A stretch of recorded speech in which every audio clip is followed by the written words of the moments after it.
खुलुमबाय गिबि गिबियावनो जों दुलाराय बर' फरायसा आफादनिफ्राय साफ्रोमनिसिबो गोजोन फुंबिलिनि गाहाम हामलायनायखौ बावहरबाय। जों मोनसे गोनां बाथ्राखौ लानानै दिनै नोंथांमोननि सेराव जों फैदों आरो नोंथांमोननो जों फोरमायनो नागिरदों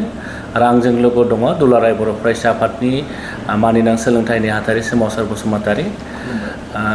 दुलाराय बर' फरायसा आफादा जोंनि जे जारिमिनारि जथुमा 62थि बोसोरसालि जथुमा बेखौ देग्लाय जोङो बड'फानि जोनोम थावनि क'क्राझार जिल्लानि दतमायाव जोङो सानब्रैनि हाबाफारि लानानै फैगौ 13, 14, 15 आरो 16 मार्च 2025 मायथाइयाव जोङो खुंनो लादों आरो बे हाबाफारिनि गेजेरजोंनो दुलाराय बर' फरायसा आफादा गोदोनिफ्रायनो होबोबाय थानाय जोङो माखासे जोंनि जायफोर बान्थाफोर दङ दुलाराय बर' फरायसा आफादनि बे बान्थाखौ जों देग्लाय जथुमानि गेजेरजों जोङो जाय गेदेमा बिथांमोना बान्थाखौ मोननो हादों बिथांमोनखौ जों बावनो थाखाय जों थांखि लादों आरो गिबियावनो जों दुलाराय बर' फरायसा आफादा जोंनि सासे गेदेमा थुनलाइगिरि सासे मोजां प्रफेसार मधुराम बर' बिथांनि मुङाव जों दुलाराय बर' फरायसा आफादा सेकेन्डारि आरो एलिमेन्टारि लेभेलनि जों बर' मिडियामनि फोरोंगिरिफोरनो जों बान्था बावनाय जायो आरो देग्लाय 2025 मायथाइनि थाखाय जोङो सेकेन्डारि आरो एलिमेन्टारि सेक्सनाव जोङो बर' बिजोंनि सानै गेदेमा फोरोंगिरि बिथांमोनखौ जों बान्था बावनो नागिरदों आरो बेनि थाखाय दुलाराय बर' फरायसा आफादा जों मोनसे जुरि बर्ड जों दानानै होदोंमोन आरो बे जुरि बर्डआ जिल्ला आफादफोरनिफ्राय फैनाय माखासे फोरोंगिरिफोरनि फारिलाइखौ बिथांमोना नायबिजिर आरो जुरि बर्डआ जोंनो सानै फोरोंगिरिनि एलिमेन्टारि आरो सेकेन्डारिनि थाखाय जोंनो दुलाराय बर' फरायसा आफादा जों गथायबाय आरो सेकेन्डारियाव देग्लाय 2025 मायथाइनि थाखाय दुलाराय बर' फरायसा आफादनिफ्राय मधुराम बर' साबसिन फोरोंगिरि बान्थाखौ मोननो हादों। बर'मा हिन्जावसा गोजौ फरायसालिनि गाहाय फोरोंगिरि मुस्रि देवबार रामसियारि बिथां आरोबाव एलिमेन्टारि लेभेलाव मोननो हादों उदालगुरि जिल्लानि अरांनि UNB मेम'रियाल ME स्कुलनि फोरोंगिरि बासिराम बसुमतारी बिथां सानैखौबो जोङो मधुराम बर' साबसिन फोरोंगिरि बान्था मोननो हानायनि थाखाय दुलाराय बर' फरायसा आफादनो जोङो साबायखर बावहरबाय। आरोबाव जों दुलाराय बर' फरायसा आफादा 9थि मिरु रोंगौथि सायख' आनजाद जायफोरा टप 3 मासिखौ मोननो हादों 9 आरो 10 नि थाखाय बिथांमोनखौबो जोङो दुलाराय बर' फरायसा आफादनि बोसोरसालि जथुमानि गेजेरजों बिथांमोनखौ जों बरायगोन मान बावगोन आरो बिनि अनगायैबो दुलाराय बर' फरायसा आफादा गिबि खेबनि थाखाय देग्लाय जोङो मोनसे थांखि लादों। बे थांखियानो जाहैबाय जाय बर' लिरगिरि बिथांमोना साहित्य एकाडेमि बान्थाखौ मोनो 2005 मायथाइनिफ्रायनो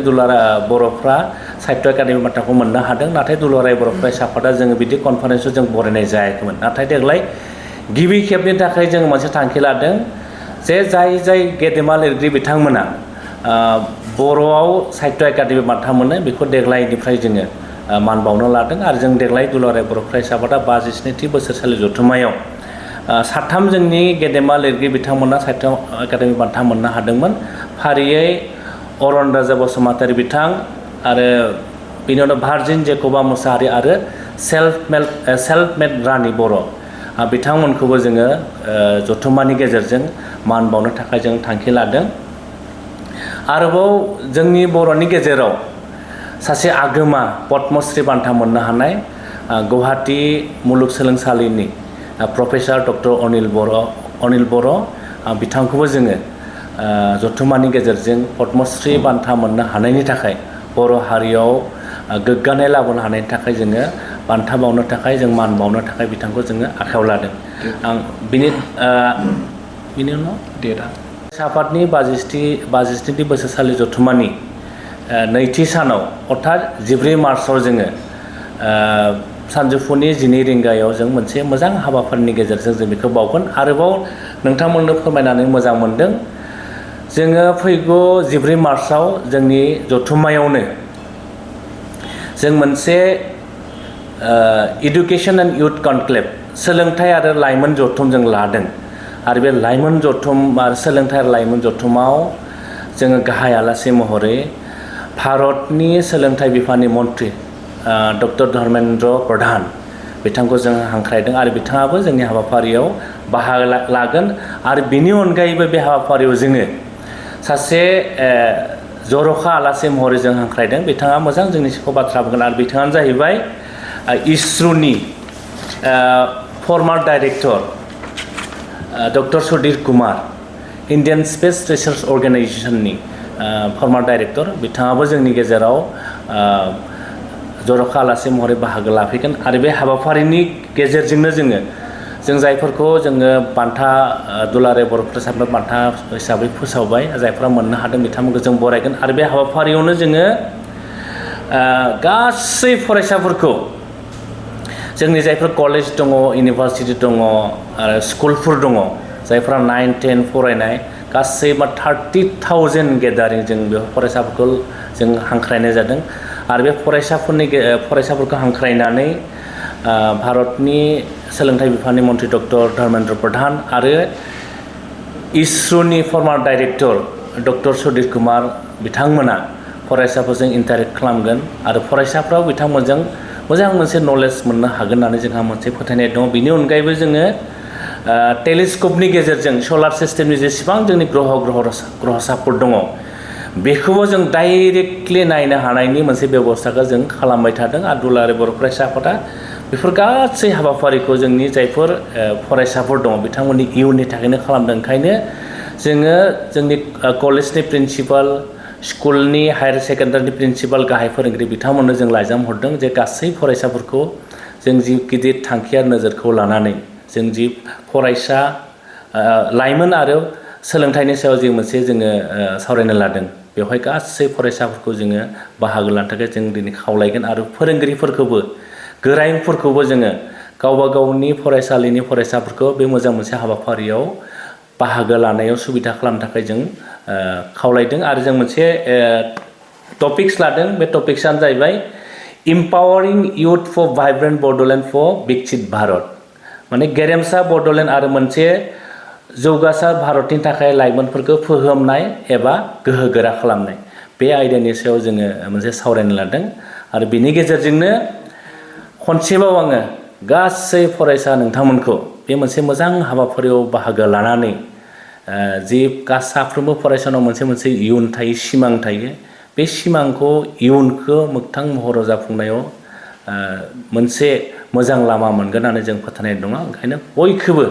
दुलाराय बर' फरायसा आफादनि 57थि बोसोरसालि जथुम्मानि जे सानब्रैनि मेहेरगोनां हाबाफारिजों जों खुंफुंनो लादों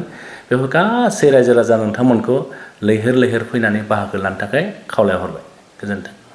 थाखो 5 आरो मेट्रिक आनजाद उथ्रिसार जागोन फरायसाफोरनि थाखाय गोजोनथाव रादाब गोनांथि आरो मोजां खाबुफोरखौ लानानै गुन गोनां सोलोंथाइ होनो नोंथांमोनखौ नेनानै दङ बड'लेण्ड स्टार एकाडेमि क'क्राझारआ 2024 इं मायथाइयाव क'क्राझार थिथागुरि समबाय मावख'नि साखाथियाव गोदानै गायसनजानाय बड'लेण्ड स्टार एकाडेमि क'क्राझाराव 2025-2026 सोलोंथाइ बोसोरनि गोदानै मुं थिसननाया सोलिगासिनो दङ बड'लेण्ड स्टार एकाडेमियाव 6 थाखोनिफ्राय 9 थाखोसिमनि फरायसाफोरा बर' बिजोङाव आरो 11 थाखोनिफ्राय 12 थाखोसिमनि फरायसाफोरा बर' बिजों आरो इंराजि बिजोङाव मुं थिसननो हागोन बेनि थाखाय आर'ज बिलाइ आरो फान्डुलिपि बिलाइगासिनो दङ 11 थाखोनिफ्राय 12 थाखोसिमनि फरायसाफोरनि थाखाय आखा-फाखा आरो रोंगौथि गोनां फोरोंगिरिफोरखौ लानानै साइन्स कमार्स एन्ड आर्टस मोनथाम स्ट्रिमनि सायाव फरायसाफोरखौ गुन गोनां सोलोंथाइ होनानै बायदि बिथिंजों सोरगिदिं जौगाखांनाय लाबोनो साखाफारा क'क्राझारनि थिथागुरियाव थानाय Bodoland Star Academia Bodoland Star एकाडेमियाव मुं थिसननोब्ला बाङाय बेसेनाव मुं थिसननायनि गेजेरजोंनो फरायसाफोरा गाहायाव होनाय माखासे खाबुफोरखौ मोननो हागोन इंराजि सोलोंनायनि खाबु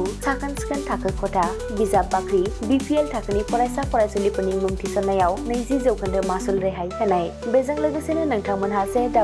नीट आनजादनि थाखाय बेसेन नाङै फोरोंथाय मान्थलि मक टेस्ट जिउ राहा दानाय बायदि गियानलु आयदाफोरनि उफ्रा सोलोंफारिफोरनि खाबुफोरखौ मोननो हागोन हौवासा आरो हिन्जावसाफोरनि थाखाय मुलाम्फा गोनां मोजां जामुं आरो मोजां थाग्रा खथानि खाबु गोनां हस्टेलनि खाबुफोरखौबो मोननो हागोन बिदिब्ला गोबाव खालामाजासे नोंथाङाबो बड'लेण्ड स्टार एकाडेमियाव थाबैनो मुं थिसननायनि थाखाय सुलाद लादो आबुङै मिथिनो थाखाय जानबुं अनजिमा 6000349997 एबा